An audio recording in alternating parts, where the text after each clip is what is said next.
आज के हमारे इस वीडियो में हम एक्सप्लेन करने वाले हैं हॉलीवुड की मूवी जेल बेट को, जो कि 2014 में रिलीज हुई थी। और दोस्तों, इस मूवी को डायरेक्ट किया था जॉर्डन कोहन ने और उसकी IMDb पर रेटिंग है 4.2 आउट ऑफ 10। और दोस्तों, इस मूवी की स्टोरी में हम देखेंगे एना नाम की एक लड़की को, जिस पर अपने ही फादर के मर्डर का आरोप है। और फिर एना को जेल में भेज दिया जाता है और यहाँ हर कोई उसका फायदा उठाने की कोशिश करता है। और अब इन सब से कैसे बचेगी एना, ये जानना बहुत ही ज्यादा इंटरेस्टिंग होगा। और दोस्तों, ये जानने के लिए आपको वीडियो को एंड तक जरूर देखना होगा। तो चलिए दोस्तों, बिना किसी देरी के बढ़ते हैं अपने वीडियो की तरफ। दोस्तों, मूवी स्टार्ट होती है एना से, जो कि गिटार बजा रही होती है। तभी उसका सौतेला बाप आता है और पहले तो वो उसे मारता है, बाद में उसके साथ जबरदस्ती करने लगता है। एना उससे बचने के लिए उसे धक्का देती है, जिससे वो किसी धारदार चीज से टकरा जाता है और उसकी गर्दन कट जाती है और वो मर जाता है। फिर इस एक्सीडेंट के बाद एना को पुलिस अरेस्ट कर लेती है और अगले दिन उसे कोर्ट में लाया जाता है, जहाँ वो अपने फेवर में बोलती है कि वो बस एक एक्सीडेंट था और वो अपना बचाव कर रही थी, क्योंकि उसका फादर उसके साथ जबरदस्ती कर रहा था। एना की माँ भी वहाँ कोर्ट में मौजूद होती है और वो एना के अगेंस्ट बोलती है कि रोबोट एक अच्छा इंसान था और एना जो भी बोल रही है वो सब झूठ है,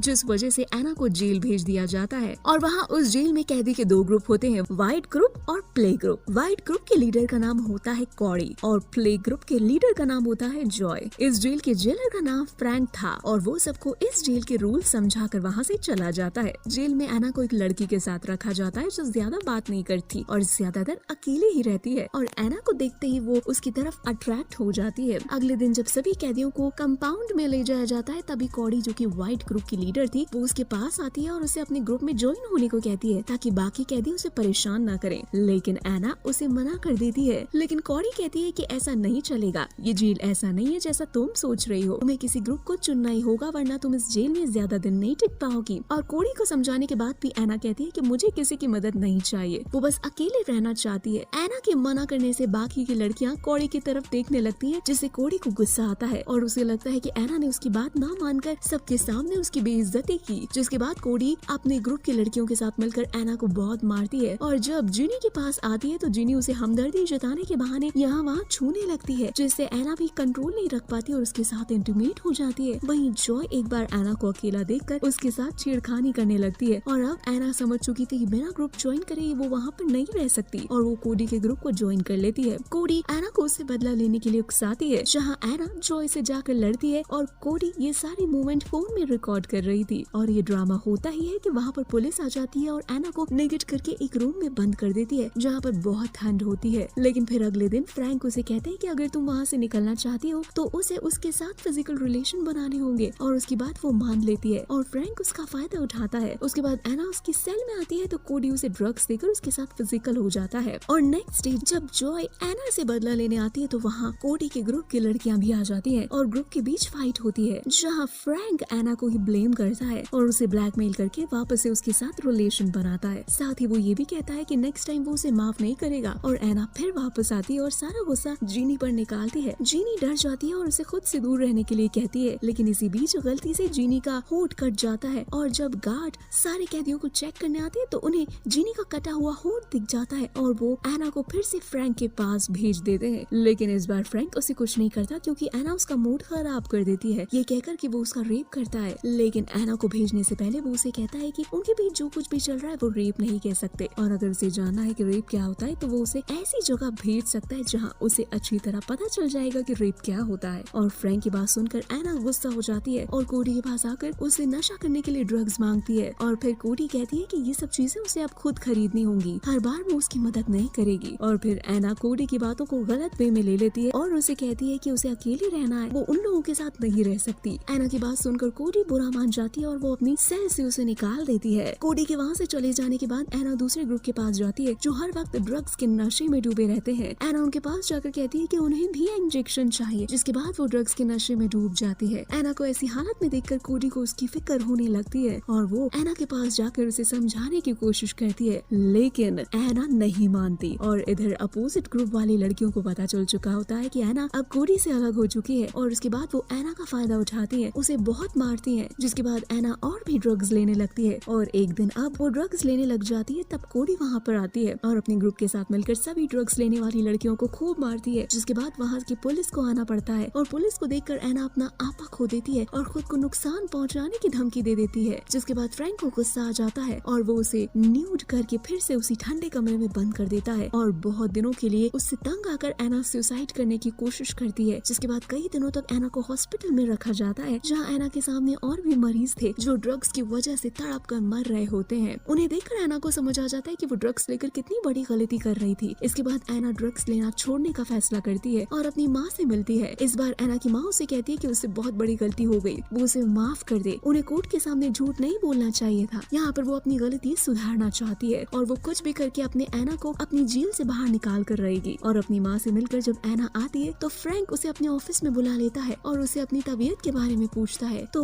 एना उससे कहती है कि वो उसके शरीर के साथ जो भी करना चाहे कर सकता है, बदले में वो उसके बाकी कैदियों को सुरक्षित रखने को कहती है। एना की बात सुनकर वो उसे कहते हैं कि ठीक है, इसके बारे में वो सोचेगा। और एना के वापस आते ही कोडी को पता चल जाता है कि एना फ्रैंक के साथ मिल चुकी है। इस बात से गुस्सा होकर कोडी एना के फेस को काट देती है, जिसके बाद एना समझ जाती है कि कोई इसकी मदद नहीं करने वाला और वो डॉक्टर के पास जाकर उसके साथ हो रहे सारे गलत कामों के बारे में बताती है, जिसके बाद डॉक्टर एना से कहती है कि वो उसकी मदद करेगी। उसकी बहन का पति गवर्नर के लिए काम करता है तो उसे अब फ्रैंक से डरने की जरूरत नहीं है। डॉक्टर से बात करने के बाद एना के मन में एक उम्मीद जाग जाती है कि अब उसे इंसाफ मिलेगा, लेकिन फ्रैंक अपने कैबिन के कैमरे से एना और डॉक्टर को देख लेता है और एक कैदी के हाथों डॉक्टर को मरवा देता है और फिर दोबारा एना का रेप करता है। और जब एना अपने सेल में बैठी हुई थी तब वहाँ उसे एक लेटर मिलता है जिसमें लिखा हुआ होता है कि जल्द ही उसके केस की सुनवाई होने वाली है। जिसके बाद एना डिसाइड करती है कि जब ऑफिस की बेल के टाइम इंस्पेक्शन के लिए ऑफिसर आएंगे तब वो फ्रैंक को सबके सामने सच लेकर आएगी और प्रूफ के लिए वो कोडी के पास जाती है और इसका फोन मांगती है। तब फ्रैंक वापस से एना को अपने ऑफिस में बुलाता है और वो सब कुछ रिकॉर्ड कर लेती है और जब इंस्पेक्शन के लिए ऑफिसर आते हैं तब एना उन्हें फ्रैंक की क्लिप दिखा देती है, जिसके बाद फ्रैंक को तुरंत अरेस्ट कर लिया जाता है और एना से वो ऑफिसर माफी मांगते हैं कि उसे इतना सब कुछ झेलना पड़ा और वो उसकी बहादुरी के लिए उसकी बेल को अप्रूव कर देते हैं। और दोस्तों इसी के साथ ये मूवी यही खत्म हो जाती है। तो दोस्तों इस मूवी की स्टोरी आपको कैसी लगी हमें कमेंट सेक्शन में कमेंट करके जरूर बताएं और अगर वीडियो अच्छी लगी हो तो उसे लाइक करें, अपने दोस्तों के साथ शेयर करें और अगर आप हमारे चैनल पर नए हैं तो जल्द से जल्द हमारे चैनल को सब्सक्राइब जरूर कर लें ताकि हमारी और भी इसी तरह की इंटरेस्टिंग वीडियोस आपको देखने को मिलती रहे सबसे पहले।